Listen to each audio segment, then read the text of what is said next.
Audio Jungle.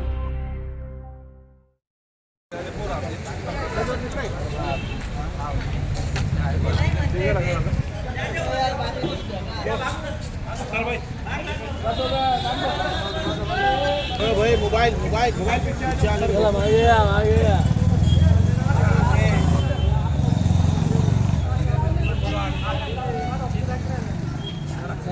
समोर बघा इकडे.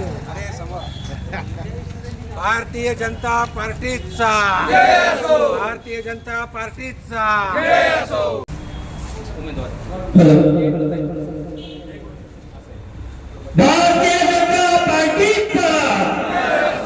आपल्या देशाचे माजी केंद्रीय अर्थ राज्यमंत्री भागवत कराड साहेब यांच्या हस्ते उद्घाटन होत आहे. भारतीय जनता पार्टीचा विजय असो.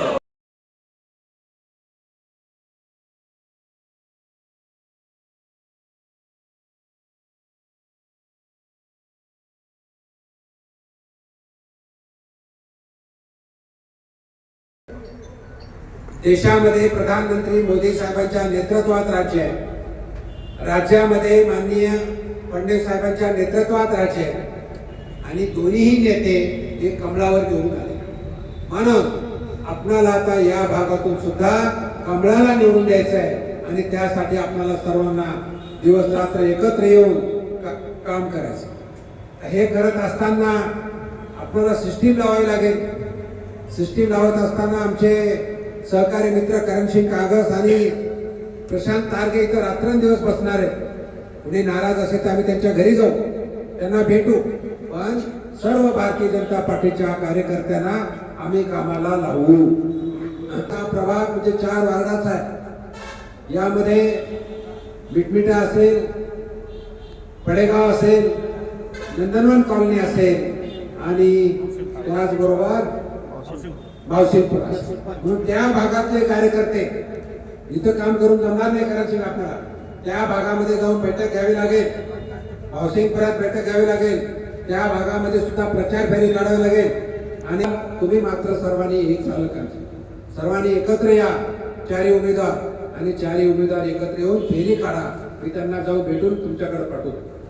आता इथं मी प्रभागाची रचना झाली, पण बूथ रचना महत्वाची आहे आणि बूथ रचनासाठी आडे काम करतो. नमस्कार, मी दीपक भाऊसाहेब बनकर.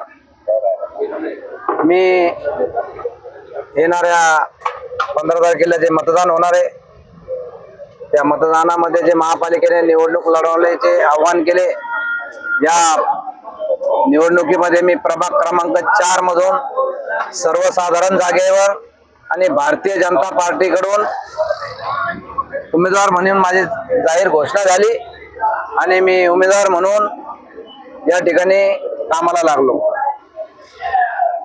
यासाठी मी निवडणूक लढत आहे की मी 25 ते 30 वर्षापासून सातत्याने या भागामध्ये कार्यरत आहे. या भागामध्ये माझ्या संपूर्ण परिवाराला हा पूर्ण प्रभाग चांगल्या प्रकारे ओळखतो आणि सर्व प्रभागातील सर्व जनतेला माहित आहे की दीपक बनकर यांची प्रतिमा कशी आहे आणि ते किती दिवसापासून भारतीय जनता पार्टीचे सतत कार्य चालू आहे. त्यांचं सतत ते कार्यकर्ते आहे.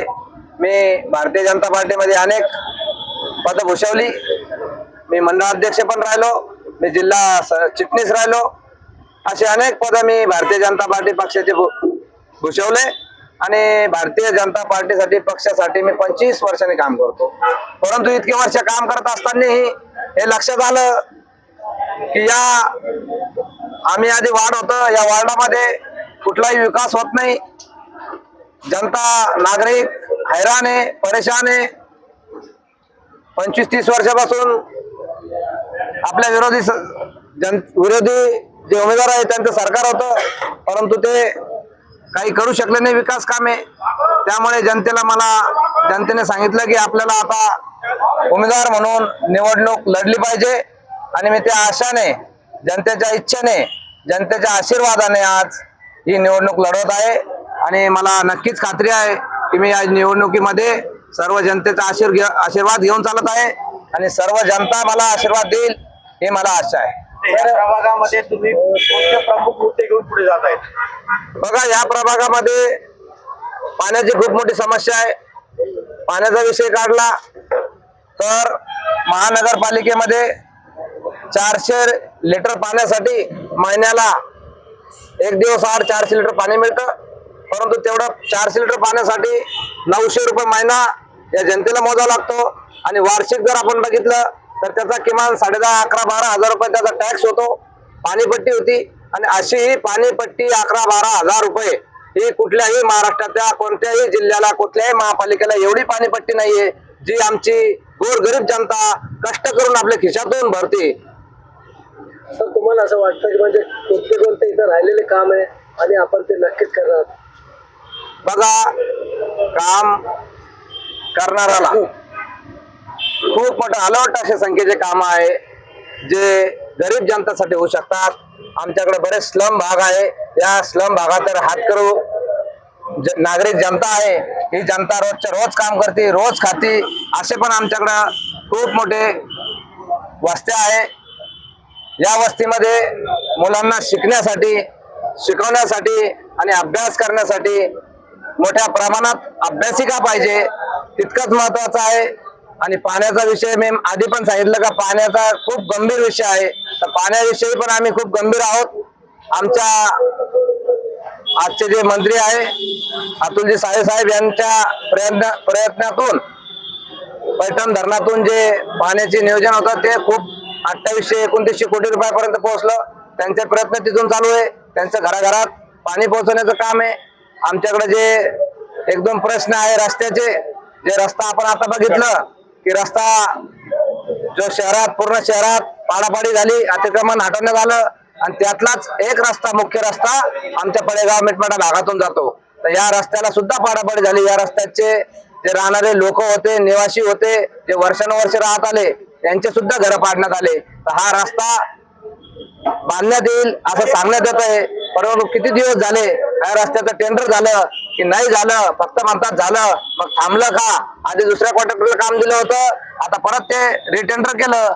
आणि रिटेंडरच्या नंतर सुद्धा 8 ते 10 महिने झाले, परंतु हे काम या ठिकाणी मार्गी लागलेलं नाही किंवा कुठलीही प्रक्रिया अजून सुरुवात झालेली नाही. त्यासाठी आम्ही सर्वांनी या निवडणुकीनंतर पाठपुरावा करण्याचं ठरवलं आहे. सर, एक शेवटचा प्रश्न आहे.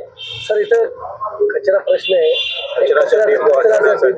डिपोच आहे आणि महापौर आपला भाजपचा नक्कीच होईल का सर? हे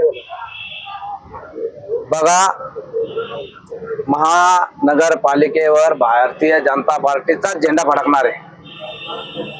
दुसरा प्रश्न तुम्ही विचारला की कचरा डिपो आणि कचऱ्याचा भाग.